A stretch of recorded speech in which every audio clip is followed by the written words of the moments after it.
राजनीति, आंदोलन, किसान, करप्शन, गरीबी, इन सभी मुद्दों पर आवाज उठाएगा अब तक न्यूज इंडिया। सत्ता के आगे जब भी सवाल कमजोर पड़ने लग जाए तो सवाल उठाने पड़ते हैं। बोल के लफ्ज आजाद है तेरे, बोल के सच जिंदा है अब तक। अस्सलाम वालेकुम।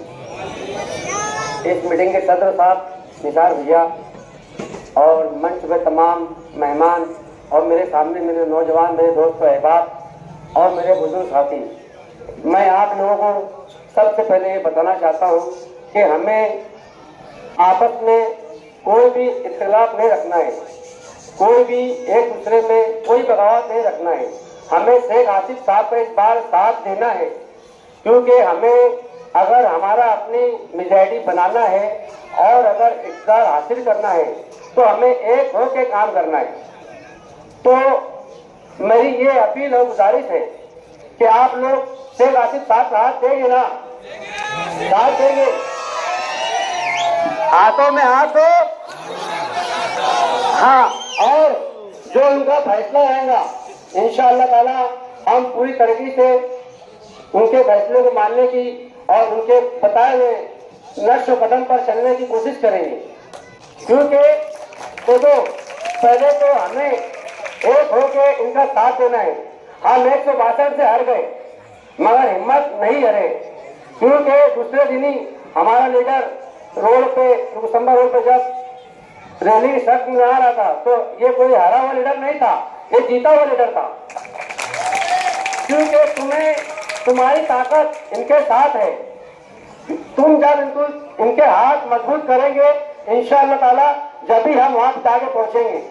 तो मेरी इतनी अपील है, इतनी गुजारिश है, इनका जो फैसला वो अपना फैसला मानेंगे ना भाई? एक बार फिर आए डालो।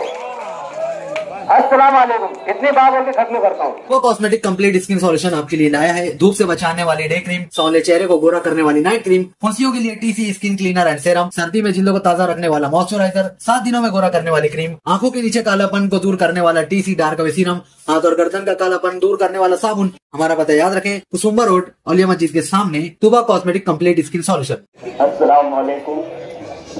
आज की इस मीटिंग के सदर मोहतरम साबिक standing committee chairman Sheikh Nisar Musa साहब, हमारे लीडर आसिफ शेख रशीद साहब, मंच पर बैठे हुए सभी जिम्मेदारान, सभी साबिक कारपोरेटर, बुजुर्गों, नौजवान दोस्तों और साथियों,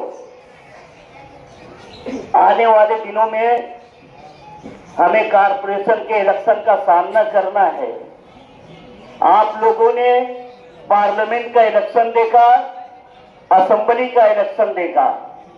बदकिस्मती से असेंबली के इलेक्शन में आसिफ शेख रशीद साहब 162 वोट से हार गए और उसके बाद इस शहर ने जो हालात देखे, इस शहर ने जो तकलीफ देखी, वो आप सब लोगों को याद है।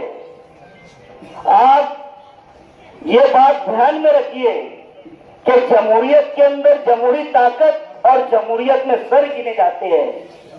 अगर आसिफ शेख रशीद साहब एमएलए होते तो आप ये बात जान लो, जो जिस तरीके से मालेगांव शहर में जन्म दाखिले के नाम पर एसआईटी ने जो वावेला मचाया, बांग्लादेशियों के नाम पर, रोहिंग्याई मुसलमानों के नाम पर, ये बात अगर हमारे वक्त के एमएलए ने उठाई होती तो हम इतनी तकलीफ में ना होते। हमारी माँ और बहनें, हमारे नौजवान जेल की सलाखों के पीछे ना होते। क्योंकि दोस्तों, इसके लिए एक काबिल और एक मुस्तहकम और एक मध्य मुकाबिल लीडर की जरूरत होती है। आसिफ शेख रशीद साहब ने उनकी जितनी पेशाब थी उतना काम किया, मगर जमहूरियत के अंदर अगर वो एमएलए होते तो ये पूरी ताकत से वो रुकवा सकते थे, वो वजीर आला से बात कर सकते थे, अपनी बात को मनवा सकते थे। मगर बदकिस्मती से हमारा शेख आसिफ साहब एमएलए न बन सके और इस शहर ने इस तकलीफ को देखा। आप लोग एक बात ध्यान रखिए, जमहूरियत में इख्तिदार जिसके पास होता है, यानी जिसकी लाठी उसकी भैंस। आने वाले दिनों में हमें इससे ज्यादा तकलीफों का सामना करना पड़ेगा।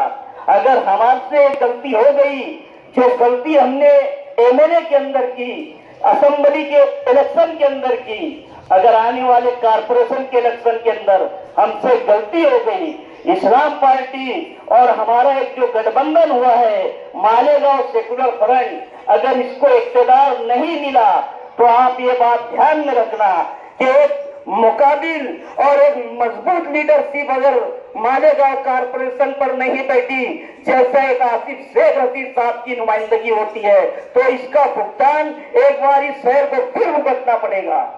मैं हमारे नौजवानों को, बुजुर्गों को अपने दिल की आवाज पर लब्बैक कहता हूं।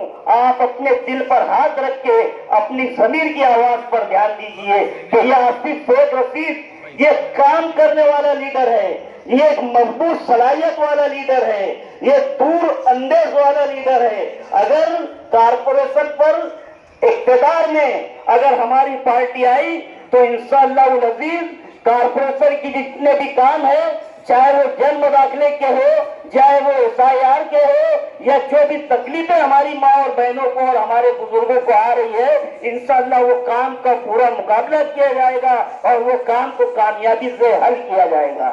ये शेख आसिफ इतना दूर अंदेश लीडर था जिसने मालेगांव शहर से मुंबई तक के 300 किलोमीटर का सफर तय किया, जिससे पूरे महाराष्ट्र की नजर इसके तरफ थी, पूरे महाराष्ट्र के मुसलमानों की नजर आसिफ शेख रशीद के तरफ थी कि मुसलमानों को रिजर्वेशन मिल सके। क्या वो रिजर्वेशन मिलता तो सिर्फ उससे फायदा मालेगांव के मुसलमान उठाते?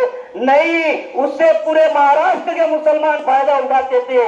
ये एक बंदे ने 300 किलोमीटर का सफर तय करके महाराष्ट्र के मुसलमानों को एक सीधा मैसेज दिया और महाराष्ट्र के मुसलमानों की निगाहें इनकी तरफ पुरुम्मीद तरीके से देख रही है। अगर कारपोरेशन में हमारे लीडर का इख्तियार नहीं रहा, अगर कारपोरेशन में इस्लाम पार्टी का इख्तियार नहीं रहा, तो जमहूरियत में मैं एक बार फिर कह रहा हूं कि हमारे लीडर के अंदर वो चुस्ती, वो फुर्ती नहीं रह सकती जो चुस्ती और फुर्ती रहना चाहिए। ये तो आज अल्लाह का करम है कि 162 वोट हारने के बाद यह आदमी दूसरे दिन उसी दिन से जो है रोड और सड़कों और मालेगांव शहर में निकल चुका था।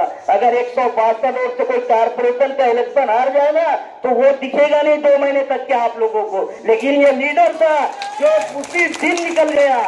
आप लोग एक बात ध्यान रखना, ये दूर अंदेश लीडर है जिसने मालेगांव कारपोरेशन को मौलाना अबुल कलाम आजाद भवन का नाम दिया। उस वक्त भी हमारे साथ फिरका परस्त थे, मगर ये लीडर की दूर अंदेशी थी। ये वही लीडर है जिसने ख्वाजा मोइनुद्दीन चिश्ती रहमतुल्लाह के नाम पर फ्लाईओवर ब्रिज दिया।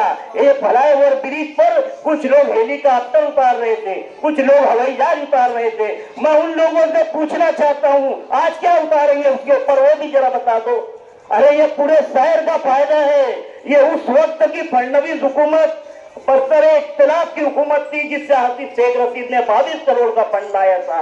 काम करने वाली लीडरशिप होना चाहिए, मुकाबिल लीडरशिप होना चाहिए और एक मत से मुकाबिल जो है काम करने वाला लीडर होना चाहिए। जो कारपोरेशन में अगर हम इख्तिदार में रहे तो आने वाला वक्त हमारा अच्छा रहेगा और हम जिस गलती का सामना किए एमएलए के अंदर शायद हम उसकी भरपाई कर सके।